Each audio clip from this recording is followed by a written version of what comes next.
This is one of the smallest frogs in the world, and this little guy is found only in a very small area in Madagascar, so it's an endemic species, which means that it's found nowhere else on Earth. Frogs are amphibians, which means that they can live both on land and in water, and this little guy is perfectly adapted for life in the water. See, it's got a long, slender body with short limbs, and this is great for swimming around in the water, but not so great for hopping around on land. So these frogs kind of wiggle their way around on land. Now, because they're so tiny, they need to stay moist to survive. And they do this by living in areas with lots of vegetation, so they can stay in the shade.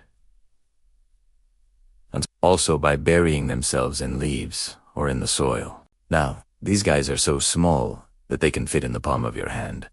And they're also pretty rare, so it's very unlikely that you'll ever see one in the wild. Now, there are lots of different species of these small frogs in Madagascar, and they come in a variety of colors, including brown, gray, and green, and some are even red or orange. These little frogs are very elusive, and they're active during the day, which makes them very hard to find. They're also very good at hiding, which makes them even more difficult to spot. These frogs are primarily insectivores, which means that they eat insects, and they use their long, sticky tongues to catch their prey. Now, these little frogs are not poisonous, but some people believe that they might be, because they have a very unpleasant taste. These little frogs are very important to the ecosystem, because they help to control the populations of insects, and they're also a food source for other animals, such as birds and reptiles. So, although these little frogs may be small, they play an important role in the ecosystem. If you like frogs,